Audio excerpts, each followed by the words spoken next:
가상자산 시장은 사실은 시간과의 싸움입니다. 지금같이 시장이 부진할 적에는 오히려 기회가 주어진 게 아닐까라는 시각에서 바라보시기도 하고, 또 하나는 시장이 끌어올리면 이제는 좀 침착한 시각으로 시장을 좀 봐야 될 수도 있고, 하지만 방향성은 제가 보기에는 확실하다고 생각합니다. 그건 결국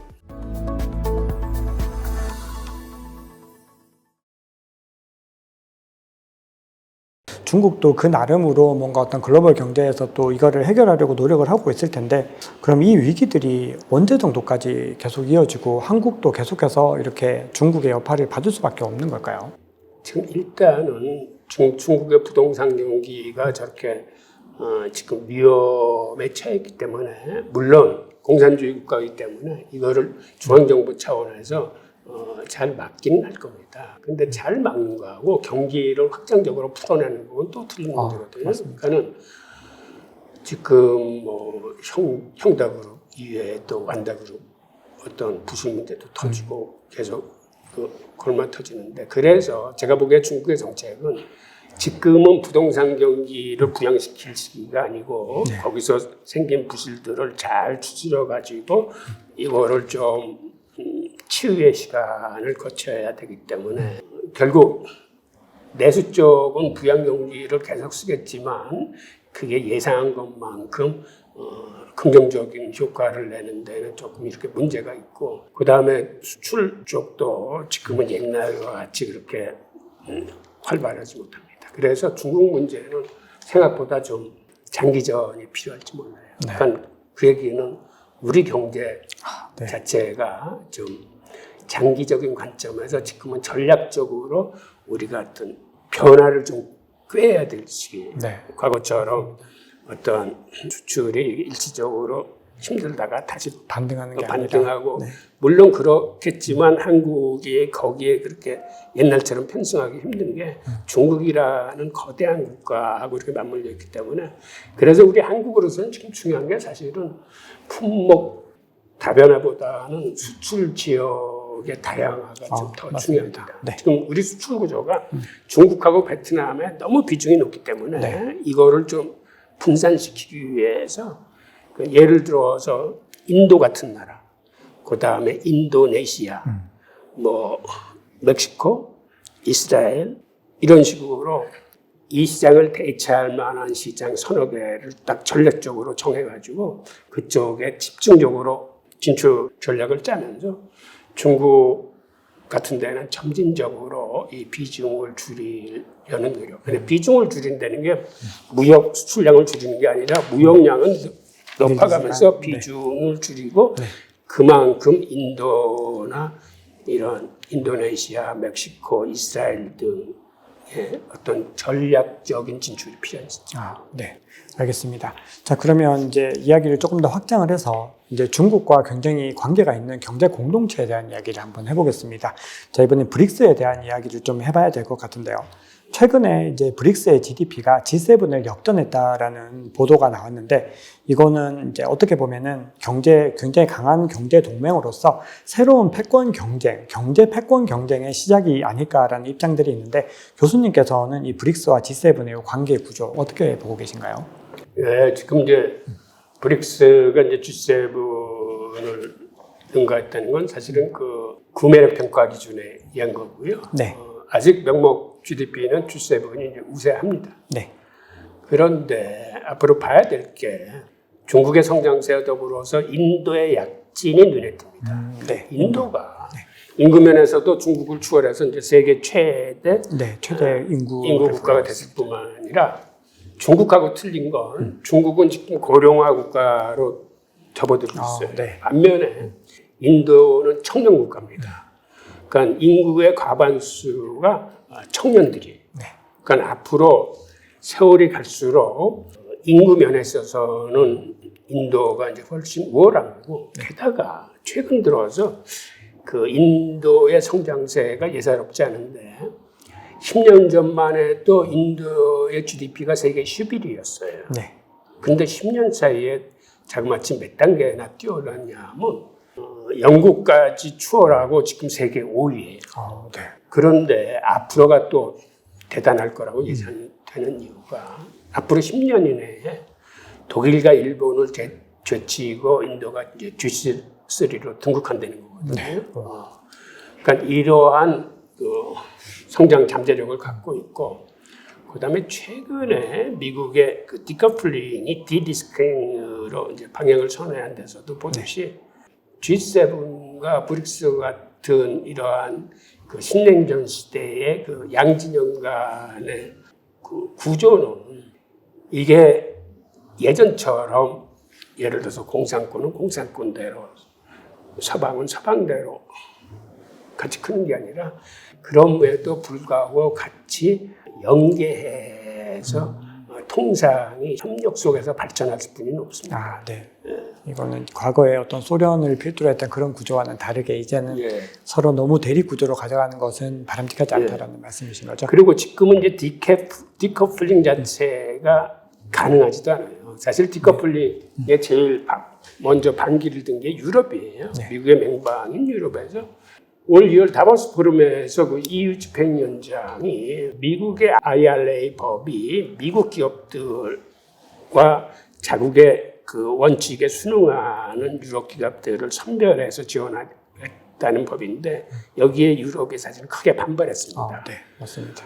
그따위 식으로 할 거면은 우리도 하겠다고 만든 게 그 탄소 중립 산업법이거든요. 네. 그래서 이제 유럽 기업들 위주로, 그다음에 거기에 편승하는 각국의 기업들만 페이버를 주겠다라고 하는데, 그거를 설명하는 과정에서 우리는 중국과의 통상 협력을 앞으로는 디커플링으로 같이 합니다. 위험 관리선에서 관계를 더 발전시킬 거다라는 얘기를 했어요.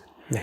뭐 그 외에 마크롱 같은 경우에는 그 중국과 그 에어포스를 165대나 팔고 오면서 대규모 기업단들을 데리고 왔었는데, 와가지고 무슨 얘기를 했냐면 우리가 미국의 졸개냐? 종족이냐? 앞으로 대만 양안 문제 같은데 네. 미국 추정하지 않겠다. 네. 유럽은 전략적 자율성을 키우겠다라는 하고, 그게 사실은 어떤 유럽의 이제 공통된 의견이에요. 그리고 미국 내부에서도 이제 어떤 문제들이 나왔냐면, 해보니까 이게 디커플링이 이거 사실 원칙적으로 불가능한 거다라는 그 특히 기업인들 사이에 이제 그런 마인드가 생겼어요. 그래서 최근에 중국을 방문한 기업인들이 뭐 일론 머스크, 뭐 빌 게이츠를 다 포함해서 디커플링은 말도 안 된다. 그러니까 서로 그렇게 고함질고 싸우는 건 전혀 도움이 되지 않을 뿐만 아니라 가능하지도 않다라고 얘기한 게, 실제로 미국이 무역전쟁을 시작하면서 한 2년 정도는 대중국 무역 비중을 줄이려고 굉장히 노력해서 줄어들었습니다. 네. 그런데 지금은 오히려 그전보다 더 커졌어. 그렇게 고율의 관세 무역 장벽으로 막는데도 불구하고 더 커졌고, 그 다음에 이걸 무리해서 막으려고 그러면 미국은 인플레이션에서 벗어나지 못해요. 그러니까 해보니까 이게 이렇게 해서 될 성질의 게 아니구나 라고 기업들도 이제는 집단 반발을 하기 시작했고, 심지어는 과거의 강요들이 죄 나서서 반대를 했어요. 키신저나 레리 서머스나. 근데 최근에는 현직 재무부 장관인 제니 옐런마저 디커플링은 재앙이다 라고 이제 선언을 하면서 미국 스스로도 이제 디커플링은 안 되는 거구나 라고 해서 디리스킹으로 방향선회를 하면서 그럼 몇 가지만 규제를 하자. 즉 안보에 관련되는 거. 그 다음에 인공지능 같은 데 쓰이는 최첨단 반도체들 등등 해가지고 그런 것만 집중적으로 규제를 하면서 다른 통상관계는 오히려 예전처럼 키워나가야 되겠다라고 하면서, 지금 그 국무장관 갔다 오고 재무부 장관 갔다 오고 또 상무장관 들어가고 이것들이 지금 계속적인 어떠한 그 협상의 과정이거든요. 그게 아마 내년에 G10에 중국을 불러서 그 자리에서 그 미중 간 정상회의 가능성이 있습니다. 하여튼 그러한 과정으로 지금 가면서 그런데 문제는 신냉전 시대를 미국이 주도하면서 끌어오면서 그 통에 브릭스만 지금 점점 커지게 생겼어요. 브릭스도 반사 얘기를 많이 듣는 것 같습니다. 미국이나 서방과 대항해서 우리도 몸집을 키우자고 해서 브릭스가 지금 가입국들을 더 늘릴 가능성이 있고 또 또 하나의 중요 의제는 이제는 달러에서 탈피를 해서 우리 공동통화 만들자. 이 두 의제를 갖고 아마 이번 8월 22일, 24일 남아공에서 열린 정상회의에서 그 의제들이 본격적으로 이제 논의가 될 겁니다. 그러면 이제 중국에 이어서 미국에 대한 부분들을 보면 미국이 CBDC 발행에 대해서 굉장히 논의를 좀 활발하게 해오다가 요즘에 들어서는 좀 미적지근한 느낌을 보여주고 있습니다. 그런데 이미 기술적으로는 충분히 구현이 되어 있는데 여러 가지 정치적이나 아니면 여러 가지 뭐 행정적인 문제들 때문일까라고 보이는데요.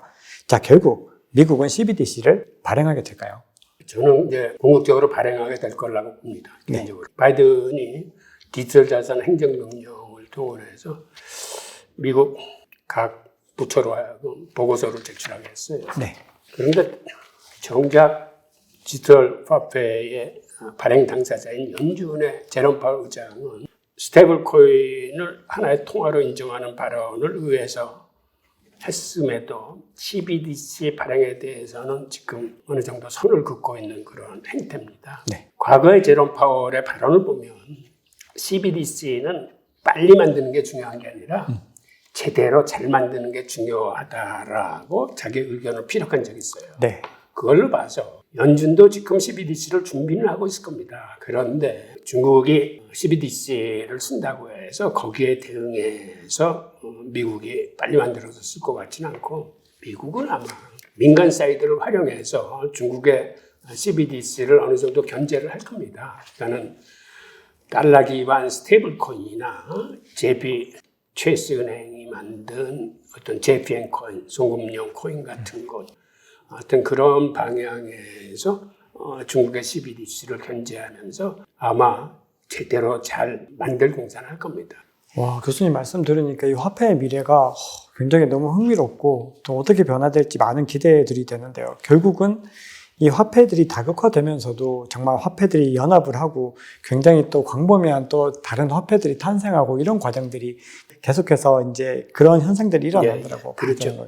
이 CBDC가 전 세계 상용화가 된다면 이제 어떤 일이 일어날지 굉장히 궁금합니다. 자, 거기에 대해서 교수님께서 플랫폼 경제에서 프로토콜 경제로의 전환의 어떤 관계성들에 대해서도 또 말씀을 주셨는데요. 자, 앞으로 소비자 중심의 화폐 시대가 도래한다고 하는데 우리가 좀 마지막 궁극적으로 이 화폐의 미래가 어떻게 되고 우리 삶을 어떻게 바꿔낼 것인지 교수님의 말씀을 한번 듣고 싶습니다. 예, 우선 지금의 주주 자본주의는 주주들의 권리를 극대화시켜서 자본을 주주들한테 몰아주는 어떤 평양성이 있습니다. 그러니까 주주 자본주의가 등극하고 나서는 사실은 근로자들이 챙겨가는 몫이 굉장히 줄어들었어요.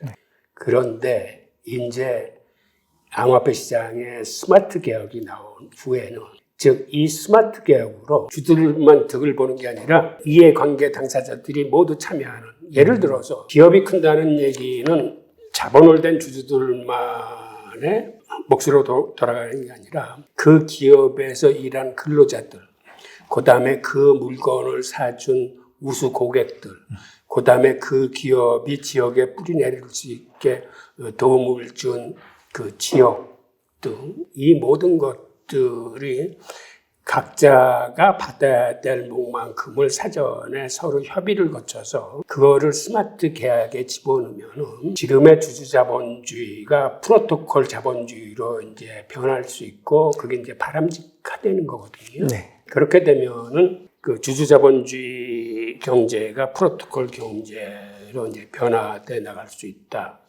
있다라고 얘기를 할 수 있는 거고, 그 다음에 또 하나는 여태까지는 세계의 기축통화의 공급은 사실은 패권급의 공급 정책에 딸려 있었습니다. 그러니까는 공급자 중심의 통화 발행이었어요. 네. 그러니까 그들은 통화를 많이 발행할수록, 지금 미국 같은 경우는 달러를 많이 발행할수록 시너지적 효과를 얻기 때문에 그들한테 이익이야. 그래서 그들은 틈만 나면은 돈을 발행하려고 듭니다. 맞습니다. 그래서 지난 14년간의 자그마치 연준의 자산이 10배 이상 늘었어요. 그러니까 본원통화 발행액이 그만큼 늘었다는 거예요. 그리고 미국 정부의 국채 발행액도 지금은 32조 달러가 넘었을 정도로 엄청난 달러 표시 자산을 발행을 하고 있어요. 그러니까 세계가 이제 인플레이션에 이렇게 힘들어하고 그러는데 이제 그런 것들에서 앞으로는 디지털 화폐 시대, 스테이블 코인 시대가 되면은 이제는 공급자 중심이 아닌 소비자 중심의 화폐 시대가 이제 열린다는 거거든요. 그거는 어떤 사례를 보면 알 수 있냐면 과거의 무역은 이게 전문가들의 영역이었어요. 네. 신용장을 한번 열려면은 우선 무역금융도 일으켜야 되고 상대국의 상품 생산 시장이나 수입국의 상품 수요 시장도 면밀히 알아야 되고 그러니까 그 분야에 전문적인 지식이 있어야 무역 거래가 가능했어요. 네. 근데 지금은 어떻습니까? 지금 누구나 클릭 한 번으로 해외 직구를 하는 시대가 됐어요. 네. 즉 해외 직구라는 자체가 이제 무역이거든. 네, 맞습니다. 앞으로는 통화도 그렇게 된다. 통화도 이제는 소비자들이 클릭 한 번으로 자기가 원하는 통화, 앞으로 유망해질 거라고 생각되는 통화, 강세로 갈 거라는 통화를 자기가 선정해서 자기가 클릭 한 번으로 그 통화를 거래하거나 결제하는 시대가 오면 이제는 공급자 중심의 어떤 패권적 기축 통화가 아니라 소비자들이 원하는 소비자들이 수요가 많은 통화가 이제는 대세 통화가 되고 이것조차도 이제는 다양화되면서 소비자들의 그 어떠한 그 욕구나 저거를 그 충족시켜 줄 수 있을 만큼 이제 상품들이 이제 다양화되는 거죠. 어떻게 보면 이게 화폐 혁명이라고 부르고 굉장히 어떻게 보면 굉장히 좀 공감이 가는 그런 부분들이라고 봅니다. 교수님, 저희가 시간이 많이 되는데 딱 한 가지만 더 질문 드리고 이제 마무리를 좀 하겠습니다. 사실은 규제에 대한 이야기들도 좀 교수님과 많이 나눠보고 싶었는데 시간이 너무 또 많이 지체돼서 최근에 21세기를 위한 금융혁신 및 기술 법안이 미 하원을 통과했습니다. 자, 그래서 이제 입법의 움직임들도 좀 빨라지고 있는데 이 법안에서는 이 블록체인과 크립토를 산업의 관점에서 좀 발전시켜 나가야 된다라는 부분들이 좀 강조되고 있는데 그러면서 지금 SEC의 집행 위주의 어떤 규제들에 대한 비판들도 하고 있습니다. 자, 앞으로 이 미국을 중심으로 한 이 가상자산 규제가 어떤 식으로 이제 흘러가게 될까요? 앞으로 가상자산에 대한 규제는 이게 통화적인 측면, 증권적인 측면, 상품적인 측면을 아우르는 규제로 갈 수뿐이 없습니다. 그러니까 이제는 가상자산을 바라보는 시각이 단순하지 않고 이거를 통화와 증권과 상품으로 다 같이 보면서 입법 자체가 세분화되고 투자자들을 보호하고 이것이 기존 금융권에서 그간 쓰였던 여러 가지 규제나 그런 방향들이 도입이 되면서 어떤 의미에서는 생태계가 좀 건전화되고 이렇게 근본 없는 코인들이 이제 주위에 자리 잡지 못하는 그러한 건전한 시장으로 된과 더불어 규제는 다양화될 겁니다. 네. 그래서 이제는 어떠한 법적 테두리 속에서 생태계가 커가는 저는 이게 조금 투자들한테 힘든 요소들이 있을지언정 방향은 맞다고 봅니다. 네. 그래서 앞으로 오히려 가상자산 시장이 더 커질 수 있는 그런 쪽으로 모든 법규나 이런 것들이 흘러가지 않을까 이런 생각을 합니다. 네. 교수님 말씀 저도 전적으로 동의하고요. 지금까지 사실은 테라루나 사태를 필두로 해서 FTX 사태나 그리고 최근에 또 각종 해킹 사태들을 보면은 이 시장이 아직까지는 굉장히 건전성 자체가 부족하다는 생각들을 하게 되고 그리고 궁극적으로 또 기관 투자자들이 계속해서 시장에 유입되기 위해서는 규제가 명확하게 마무리되어야지 이 시장의 어떤 규모 자체가 성장할 수 있는 것 같습니다. 교수님, 늦은 시간까지 너무 감사합니다. 자, 마지막으로 저희 구독자 여러분들께 하시고 싶은 말씀 있으시면 부탁드리겠습니다. 예, 가상자산 시장은 사실은 시간과의 싸움입니다. 지금과 같이 시장이 부진할 적에는 오히려 기회가 주어진 게 아닐까라는 시각에서 이제 바라보시기도 하고 또 하나는 시장이 끌어오르면은 이제는 좀 침착한 시각으로 시장을 좀 봐야 될 수도 있고 등등. 하지만 방향성은 제가 보기에는 확실하다고 생각합니다. 그건 결국 통화의 발전 과정이 기존의 법정 통화에서 이제 디지털 화폐를 거쳐서 궁극적으로는 스테이블 코인 쪽으로 이제 가지 않을까 하는 생각이고, 그것도 달러 기반으로 한 스테이블 코인 같은 거는 이제 신용 화폐의 연장선상인데, 금이라 히토류를 기반으로 한 스테이블 코인은 이게 실물 화폐거든요. 그러면 신뢰도 면에서 실물 화폐가 훨씬 우월한 형태로 가기 때문에, 하여튼 그 과정에서 세계 통화는 어느 쪽으로 어떤 식으로 방향을 잡아서 발전할지는 계속 관심을 갖고 주목해 보시면서 그 과정에서 기회를 찾아보시기 바랍니다. 네, 좋은 말씀 감사합니다. 예, 고맙습니다. 네, 지금까지 홍익희 교수님과 심도 있는 이야기를 나눠봤습니다. 구독자, 시청자 여러분들께 정말 많은 도움이 되었을 것 같습니다. 교수님, 긴 시간 동안 유익한 인사이트 많이 나눠주셔서 감사합니다. 예, 고맙습니다.